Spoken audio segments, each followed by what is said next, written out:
parliamentarians, winners, and guests. This is a particularly happy day for Seattle Rotary.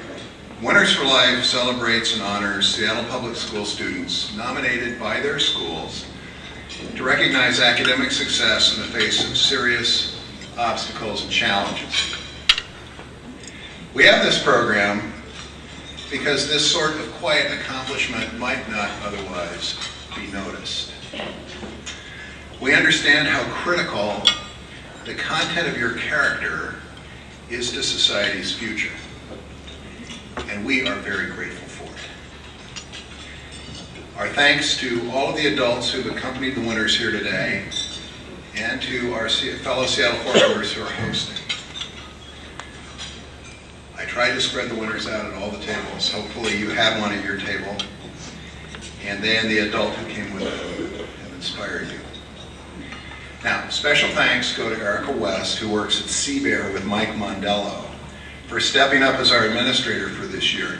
And thanks especially to Mike also for making her available. We could not have done the program otherwise. And I'd like both Erica and Mike to say thank you.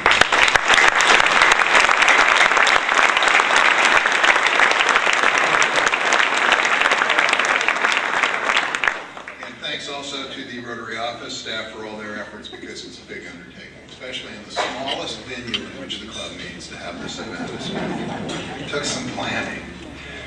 Now, the sign language interpreters today are provided pro bono by Hearing, Speech, and Deafness Center's Sign-On Interpreting Services program through the courtesy of our fellow Rotarian, Susie Burdick. Thank you for donating this needed service.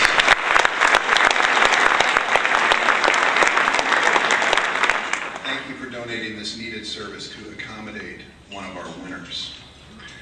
This event is sponsored by the Youth Schools and Early Learning Committee, led by Mike Mondello and Terry Burns. Thanks also to Charlie Lightweg, who served as co-chair of Winners for Life this year. We meet on the third Tuesday of the month at 8 a.m. at Stoll Reeves. And we have recently attracted some new members, including some of the youngest members in the club, which is a very hopeful sign. And we had someone host a winner today who's being introduced as a new member of the club next week. So, that's a first. Our strategic plan in the Youth Schools and Early Learning Committee sees three specific roles: education, service, and recognition. Now, what we're doing today is recognition along with the scholarship program. Applicants are being interviewed and selected next month. It's always a very hard and humbling process deciding among many worthy candidates. Now, the education portion of the strategic plan is aimed at our fellow Seattle Four members. We provide a vehicle to be well informed on the issues and data impacting the quality of public education, and on education best practices and insights from leaders anywhere. We provide opportunities for engagement and advocacy with organizations beyond Rotary.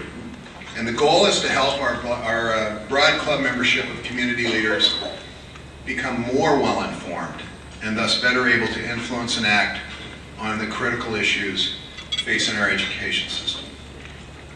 Now, the service component of the strategic plan is straightforward, because if we live the four-way test, we're all about service above self.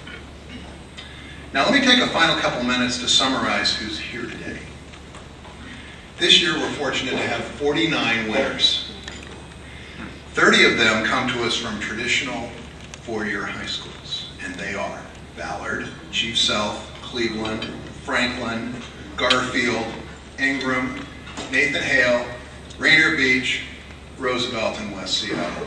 And of these 10 schools, Chief Sealth is an international baccalaureate world school, and the international designation is currently pending at Ingram and Franklin.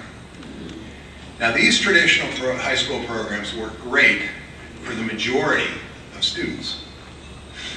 The remaining 19 winners come from 6 different alternative and service schools and programs. I go through these quickly for you to highlight the choice and student-centered options currently available in the district beyond the traditional high schools. These programs can be a net for students who, for whatever reason, get knocked off the track to graduate with their class, or have other obstacles that aren't adequately addressed for them in the traditional schools. These programs for sure make it possible for students to succeed who otherwise might not.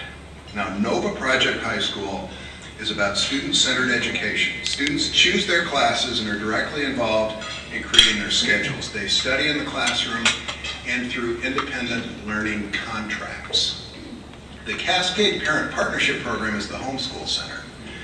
Cascade recognizes the parent as the primary teacher and works as a resource for each family, promoting high-quality, individualized learning.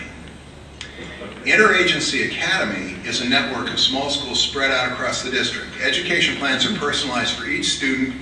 They enroll for a wide variety of reasons. Each site is connected with a community-based organization that offers services to students. Seattle has 4 middle college high schools, and 2 are represented here today, Northgate and the UW. Middle college began in New York in the early 70s, centered around social justice issues in a small school setting on a community college campus.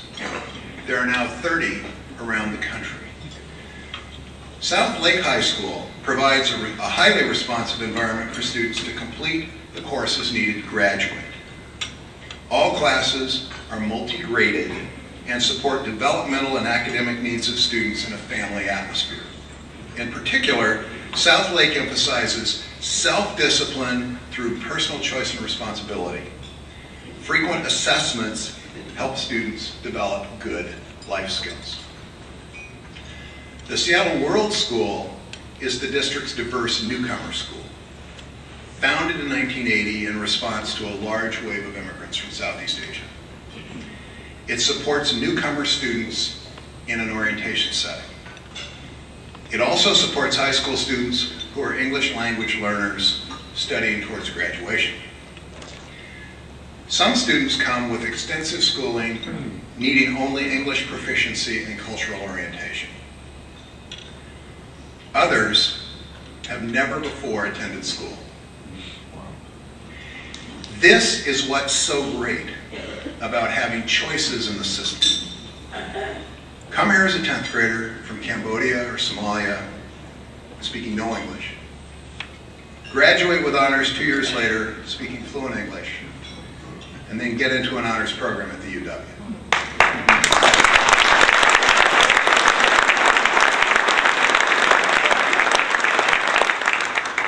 So again, we salute all of the winners for their drive and courage, whatever they've faced and overcome, and continue to overcome. We thank all the adults who accompanied you today. We're honored to honor you. And our fondest hope is that there are many future Rotarians in this group. Thank you for your kind attention.